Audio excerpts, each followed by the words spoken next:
and welcome to the first edition of Craig's Critique. My YouTube channel will be looking at reviewing a newly released film each week, and I'll also be looking at reviewing a classic film or an older film. Depending on how I view it, will determine whether, in my opinion, it's a classic film and deserves your attention. So the first newly released film I'm going to review is Big Eyes, which is directed by Tim Burton. First of all, it's brilliant to see Tim Burton actually doing a character-driven story rather than a more what has probably become accustomed to him now, a fantastical visual effects sort of film, but lacking on any sort of characterization. Tim Burton, in small doses, is great at what he does. Edward Scissorhands is great. I love Sweeney Todd, but he obviously got lots of black marks on his film resume as well. But with Big Eyes, he has gone back to what in the early 90s he did with Ed Wood, which was focused on a real life story of the artist, well, the budding artist Margaret Keane, and her relationship with Walter Keane, who is played by Christoph Waltz. It must be said that Amy Adams' character, Margaret Keane, has just left her husband and has moved to a new city. And she's finding it quite difficult to support a child. But she happens upon Walter Keane, Christoph Waltz, who effectively sweeps her off her feet. He's a charming man, he's savvy, he's also a painter, and it seems like the perfect couple. So, what effectively happens is Margaret Keane paints these pictures that are called, well, it's been referred to as children with big eyes. So it's effectively just sort of sad children, but with just I'm really going into too much detail. It's just with really big eyes. It makes them appear more sad, and yes, there we go. Effectively, the story is how her art is used by Walter Keane, because he tries to sell his own art, but he's not very successful. But he then goes and sells some of her art, and suddenly it is very successful. But on his own accord, he then decides to put his own name on her work, and it's all about how their relationship goes from there. He's still the charmer, Christoph Waltz, his character, and he manages to justify in his own mind, and even to Amy Adams' character's mind, that this is for the best thing. Male artists are going to be taken more seriously. My name is more recognisable than yours, so therefore let me take credit. But as the relationship progresses, of course, she becomes very, very subdued and frustrated and just can't take it anymore effectively. I won't go too far from that point because it will spoil the ending unless you obviously know the true story already. But there's some wonderful end scenes in a courtroom, and it's truly fantastical to watch. It's truly incredible. I'll go into the aspects of the film, so I'll start with the score. I thought Danny Elfman's score, who is not an uncommon collaborator with Tim Burton, was actually refreshing for a Danny Elfman, because they can be quite samey. I thought his score was very good. I thought the lighting was very interesting, because in particular scenes it's very, very bright. It's usually when the relationship's in a very happy place, colours are bright. Yes, and when it later deteriorates their relationship, it seems like the lighting suddenly takes a darker tone, so it sort of relates to the mood of the scene and the story. Yeah, so that was very interesting to actually view, because I noticed that actually in the cinema when I was watching it. I will also comment upon. I'll comment upon the performances. Amy Adams, at the moment, I think I'm a big fan at the moment. I love the work she's doing at the moment. She's picking great roles. I've heard today that she's been nominated for a BAFTA for this performance, which is not surprising at all because she is great in it. Yeah, she's just top notch. She portrays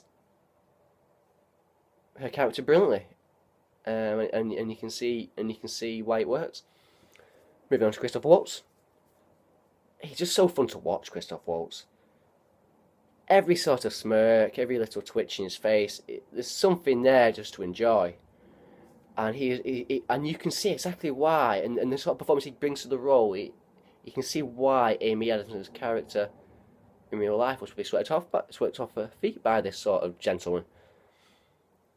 Because he is charming, he's sophisticated, he provides support, but obviously then there's flaws, big flaws to his nature as well, which are later explored in the film.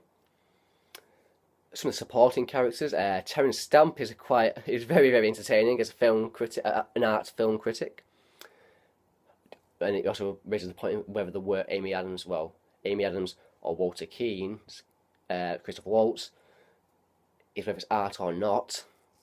John Polito makes it's more like a cameo than supporting. He's in a couple of scenes as a jazz club owner, and he's very, very entertaining. He's great for the role. And Danny Houston plays the earnest journalist who affected chronologically what's going on with this sort of art. Yeah, it's just a great film. I won't go into any more detail, because I think I've done all I can really there. So, yeah, I think it's a thoroughly enjoyable film. Great performances. Great to see Tim Burton doing this sort of thing again. Yeah, it's a great film. There's big eyes for you.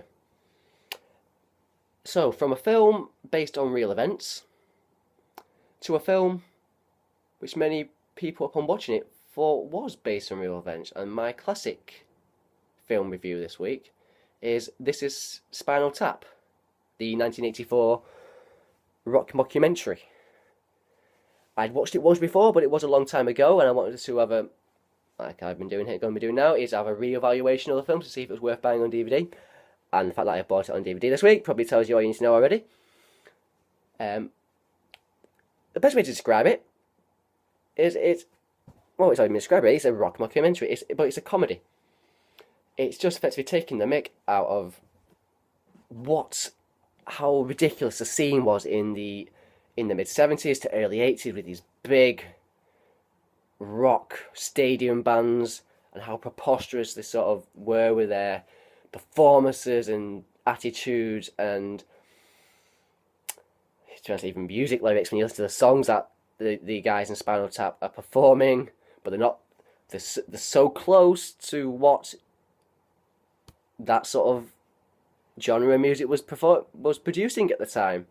So it's very effective, and having read many quotes from members of bands and rock stars from the 70s and 80s saying when they watched it they thought it was a real band, and they couldn't believe they were actually seeing themselves in these characters, and it was a bit disturbing for them. So it wasn't good for them to watch, but it was very good for the rest of us to watch, I think, because we're on the outside. Although I'm a bit of a fan of that sort of genre of music, it's a bit of a guilty pleasure. I can understand and I can see how preposterous some of it is some of the time. Yeah, so Harry Shearer, Michael McKean, and Rob Reiner and Christopher Guest are your four main players. They all contributed to the writing of this and the dialogue. There's a lot of spontaneity apparently on set with what they're doing, and you can see how it worked really, really well.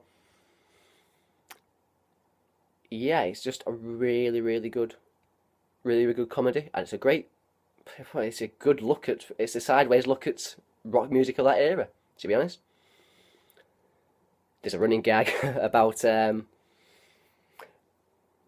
because Harry Shearer, Michael McKean, and Christopher Guest are the three main members of the band, but there's a drummer as well. But they've had so many drummers that have died in mysterious circumstances, including probably my own personal favourite, which was a case of spontaneous human combustion. And as Nigel Tufnell, Christopher Guest, says, "Oh, it happens all the time. It doesn't get reported." He's got this sort of the way it's said in his is put on British accent is so brilliant. It's a great running gag. Yeah, the songs, the actual parts where they're doing the songs on stage bits where things are going wrong and how preposterous certain things are is really well done. I probably couldn't have picked a better film to start off doing this classic re-evaluation film part of my channel, but it was brilliant. It was truly brilliant. And I definitely recommend watching it for whether you're a rock fan or not. Maybe if you're completely into that sort of music, you may not appreciate some of the aspects of it because you can probably see, oh, I don't really like this. It's a bit too close to home, maybe. But it's a great film. It's a great film, and it is by all definitions a classic film, which is a great way to end this segment. So Big Eyes, I thought was a great film. We'll see, obviously, in 2 years to come whether it will become a classic film or not. It's a great performance film. And we've had This Is Spinal Tap as my classic film of the week. So, yeah, 2 great films I've seen this week. I hope you've enjoyed me talking about them. And I really hope that people may subscribe. They don't have to. It's all good with me. I'm having good fun doing it myself. Just of my own accord. Always have a little watch. I thank you very much. This is Crazy Critique. Thank you very much.